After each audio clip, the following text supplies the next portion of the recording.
Alors, c'est une question qui s'adresse à M. Poirier, mais dans un certain sens aussi, elle concerne M. Martel. J'ai trouvé très intéressant la banque de données que vous nous avez présentée, que je ne connaissais pas. Et je me posais une question, en fait, qui est peut-être un peu naïve, vous allez me le dire.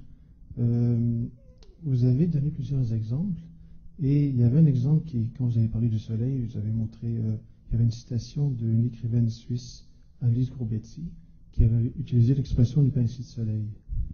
Et vous avez dit que c'est une expression qui était propre à une région, donc qui est la Suisse, une expression que vous n'aviez jamais vue ailleurs. Et en fait, c'est une écrivaine, donc c'est une image poétique aussi.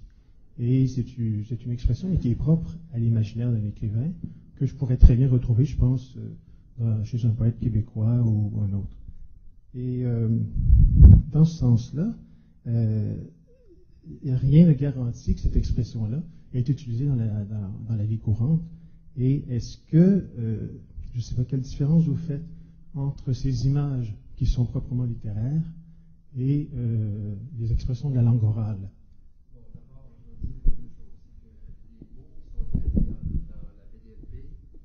Ce sont des mots qui sont attestés dans des corpus, c'est sûr.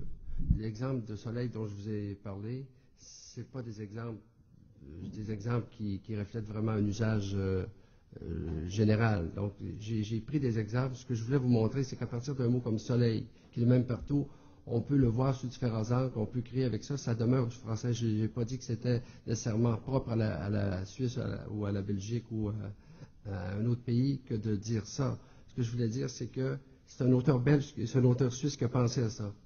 Est-ce qu'il y a peut-être une raison? Je ne sais pas. Mais il faut distinguer entre l'exploitation des exemples, dans lesquels vous trouvez tous les mots français. Dans le fond, notre base regroupe aussi tous les mots français, parce qu'ils sont tous dans les exemples. Cette exploitation-là, c'est une chose. Et l'exploitation des mots qui sont en vedette sont des mots qui sont choisis et qui, eux, présentent des sens bien attestés dans un lexique et pour lequel, vous avez vu, on a des attestations de géolinguistique, historique, d'attestations d'auteurs. Donc, dans le fond, ce n'est pas un exemple, je vais peut-être exagérer en disant que c'est un exemple propre à la Suisse, c'est peut-être propre à cet auteur, effectivement.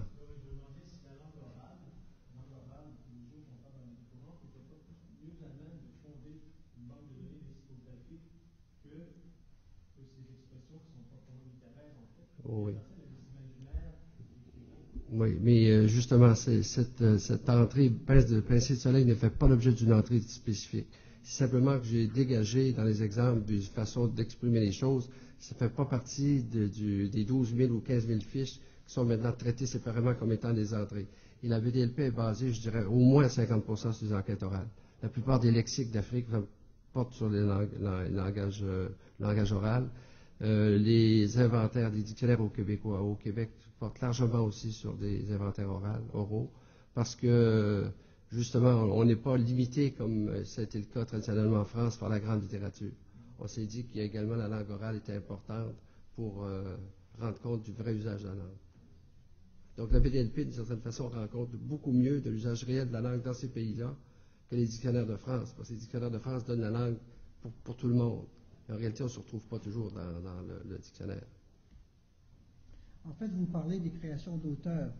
Quelquefois, on peut relever des créations d'auteurs. Dans notre cas, nous avons, comme je le disais, une banque de données textuelles et nous tenons compte de la fréquence. Si nous n'avons aucune occurrence, un APAX ou quelques occurrences seulement, nous ne le relevons pas. Alors, pour l'usage français, eh bien, ce sont des ouvrages qui sont attestés dans les dictionnaires français. Donc, l'attestation, elle est fondamentale pour nous. La fréquence, elle est fondamentale.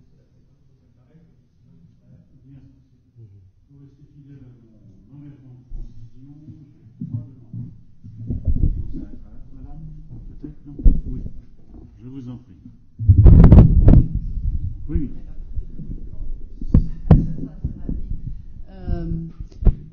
Alors, pour aller très vite, j'ai eu l'impression, en écoutant la première communication, que si on n'est pas très exigeant, on peut dire grosso modo que dans le milieu scolaire, malgré tout,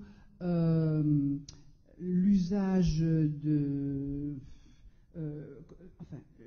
la langue correspond plus ou moins au niveau social, hein, un petit peu, on peut un peu dire ça quand même. Là où le niveau social est plus bas, la langue française est moins bien traitée, la langue académique, la langue je supposais correct. Bon, ça, j'ai cru comprendre cela plus ou moins, avec sans doute beaucoup de nuances. Mais je me disais que, de manière un petit peu inverse, on peut supposer qu'au contraire, à partir d'un haut niveau intellectuel, sinon social, il y a un plaisir, vraisemblablement, c'est une question. N'y a-t-il pas un plaisir à utiliser des québécismes ou des québéquismes, je ne sais pas ce qu'il faut dire, dans un langage qui par ailleurs est un langage français de qualité, mais simplement comme une espèce de connivence entre soi. Et en ce sens, ma question s'adresse à tous les collègues québécois ici présents, parce que si ce phénomène a lieu, bien sûr il a lieu chez les écrivains, mais ce qui m'intéresserait, c'est de savoir s'il a lieu aussi entre universitaires et intellectuels, ce dont on ne peut pas se rendre compte dans un colloque, parce que là, la langue est forcément une langue, disons, de savoir, et non pas une langue de plaisir. Mais est-ce que il y a cette possibilité entre intellectuels québécois de truffer la langue d'expressions qui justement sont des expressions particulières? Et dans ce cas, je dirais que si c'est possible, vous avez beaucoup de chance, parce qu'on ne peut pas le faire avec le patois en France. C'est pas possible. Moi, je me parle en patois, dans mon patois d'origine, mais je le fais quand je suis seule. Je ne peux pas le faire avec d'autres. Donc, si par hasard vous pouvez employer des mots de québécois entre vous, je pense que ça c'est une grande force et un grand plaisir. Mais c'est une question que je pose.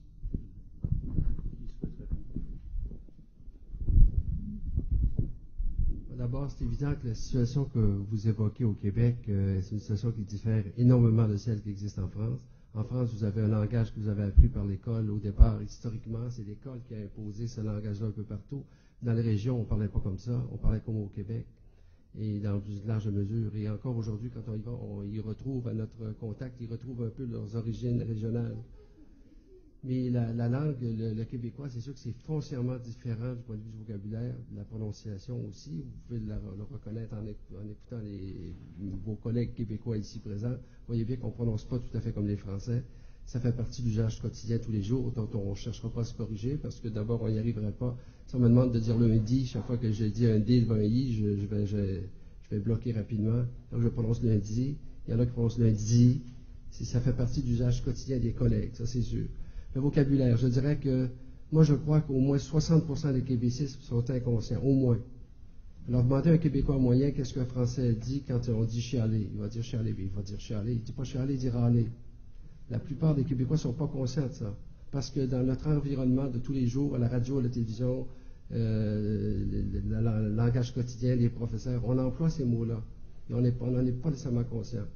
Je pense que ce n'est pas nécessairement une chance qu'on a, c'est que notre histoire a fait que nous avons fait évoluer le français de façon parallèle, et notre français commence avant le travail de Malherbe et de l'Académie française. Donc, notre français échappe à cette influence pour le mieux et pour le pire. Pour le mieux, dans le sens qu'il a gardé sa vitalité, sa vivacité. Il a pu intégrer les anglicismes facilement parce qu'il était très souple. Malheureusement, d'une certaine façon, parce qu'après, il y a eu le régime anglais, et là, du point de vue des terminologies, tout ça, nous avons été privés du contact avec une société qui aurait été plus intellectualisée, qui aurait permis de développer le vocabulaire. Mais du point de vue de la base du vocabulaire, c'est clair que c'est une base qui remonte à la liberté de Rabelais et de Montaigne. Si je peux me permettre d'intervenir, parce que oui, les Québécois ont tendance à monopoliser le discours, évidemment. C'est une autre paire de manches. Je pense que la forme dont j'ai parlé, Jeva, est un exemple très éloquent de la différence canadienne-française, puisque celle-là, elle est partagée entre toutes les diasporas québécoises au Canada et en Amérique du Nord, et au Québec aussi, évidemment, et de voir en fait qu'elle est non seulement encore très vivace au XXIe siècle, et qu'elle est solidement implantée dans les écoles de langue française de l'Ontario, je pense, illustre très bien ce que cette connivence en fait que l'on peut exploiter à l'aide de marqueurs sociolinguistiques qui peuvent être en fait la représentation d'une identité différente. Merci. Encore deux interventions. La première, M. Turgeon.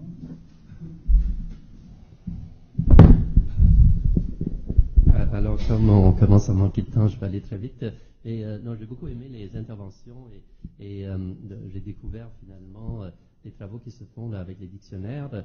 Je pense comme vous que l'avenir du français et de la francophonie se joue très largement sur le web, sur l'Internet, d'où l'importance d'avoir des instruments de ce type. Maintenant, je me demandais, est-ce que... Enfin, je trouve que ce sont des outils très, très riches, avec un potentiel énorme, mais je me demandais si il ne serait pas possible de les rendre plus, disons, plus faciles d'accès, et aussi, est-ce que vous avez pensé, par exemple, développer des volets jeunesse pour que les jeunes de, je ne sais pas, 13-18 ans, qui sont les plus grands utilisateurs du web actuellement, et qui sont en fait ceux qui vont déterminer l'usage du français ou le nombre d'utilisateurs français, surtout en Amérique du Nord, est-ce que c'est quelque chose auquel vous pensez? Ce serait quelque chose de formidable. Il faut bien voir que je parlais un petit peu tout à l'heure de la cohésion francophone, de la diversité francophone, mais il y a une cohésion francophone également qu'il faut établir d'abord. Les outils dont je vous parle sont faits avec ce qu'on dit au Québec, avec des moyens de broche à foin. C'est du bénévolat, il n'y a pas de subvention. Un organisme comme l'Agence universitaire de la francophonie nous a aidé un peu, elle aide un peu les pays africains, mais on peut dire qu'on a zéro budget à Laval pour faire ça. C'est du bénévolat pur et simple. J'ai essayé à cogner à toutes les portes, personne ne trouve ça important parce que la francophonie, c'est francophone. Je reviens à ce que je disais tout à l'heure, il faut revaloriser cette dimension francophone, parce qu'on n'aura jamais de moyens. Donc c'est sûr que ce dont vous parlez, on en rêve, mais on n'a pas les moyens de faire ça. Il faut d'abord réussir à passer à travers le travail consistant à répertorier tous les mots pour une base donnée. Il y a des bases qui sont presque terminées. La base suisse c'est très avancée. La base québécoise, on a peut-être 30% de fait. L'Acadie, peut-être 10%. La Louisiane, 15%. Et vous, le Maroc, beaucoup plus. Donc, c'est très inégal et ça repose sur le bénévolat, la motivation d'une personne. Ce que je peux vous dire, par contre, si on trouve que les chefs d'État ne sont pas très motivés, les chercheurs et les communautés avec lesquelles on fait affaire sont très motivés. Et les gens font la file actuellement pour pouvoir créer leur base dans notre réseau, mais on n'a pas d'argent pour les aider.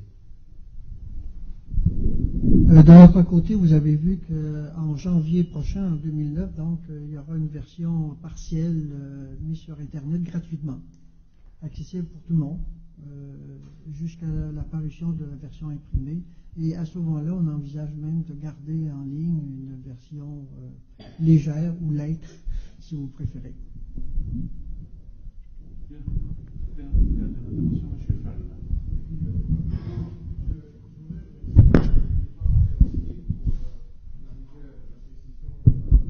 Exposés, et les trois exposés ont parlé de variation, de normes, de vitalité, d'intercommunication.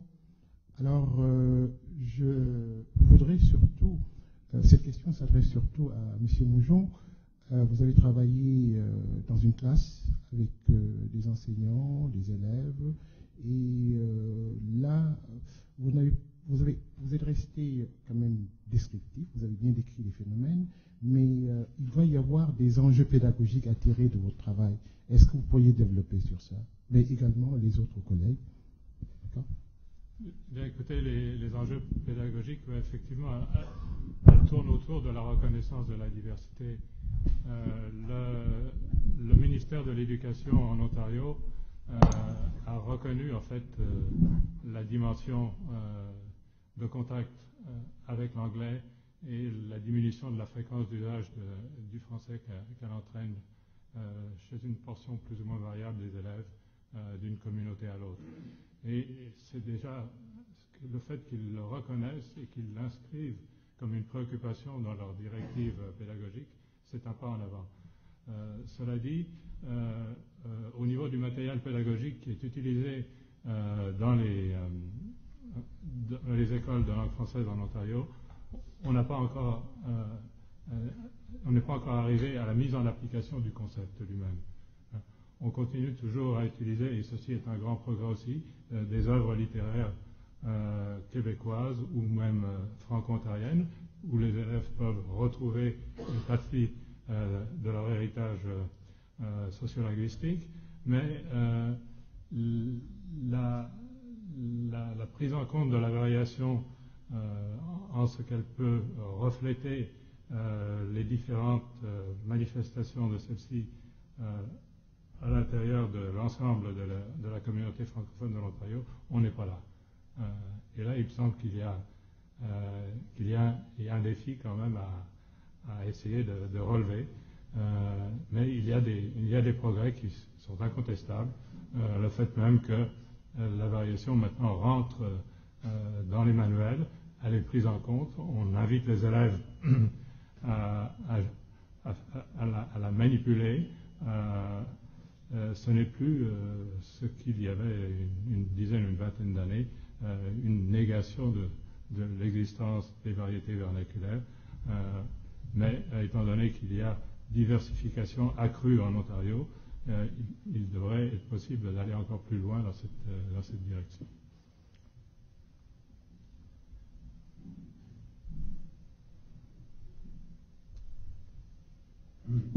En ce qui nous concerne pour l'aspect pédagogique, nous y apportons un grand soin, nous y accordons une grande importance. Notamment, par exemple, nous avons supprimé les abréviations, un grand nombre d'abréviations. Nous mettons les entrées doubles, masculin, féminin, nous mettons la forme féminine au long, par souci de clarté pour l'apprenant. Dans la rubrique étymologique, nous avons supprimé les abréviations des langues, LAT, c'est latin, etc. Donc, on a un souci pédagogique constant à travers notre dictionnaire. C'est quelques exemples que je vous donne. Il y a des applications pédagogiques, c'est déjà commencé pour la BDLP, mais c'est plutôt au niveau des étudiants plus avancés. Actuellement, il y a plusieurs universités d'Europe centrale, même de la Russie, même jusqu'en Chine, qui sont branchées sur la BDLP pour préparer leurs cours, parce qu'ils n'ont pas accès à des bases de données concernant autre chose que le français dit de référence. Donc là, ils ont, avec la BDLP, des milliers d'exemples. Je pense qu'on est rendu à près de 40 000 exemples qui peuvent être exploités de différentes façons. Évidemment, je n'ai pas eu le temps de vous montrer la façon de le faire. Il y a un article qui est paru dans une revue italienne importante qui montre comment exploiter la BDLP pour l'enseignement du français. Bien, nous allons arrêter les questions. Et je vais confier la séance suivante. Nous avons partiellement rattrapé notre retard. À M. Moujon. Merci encore, chers collègues.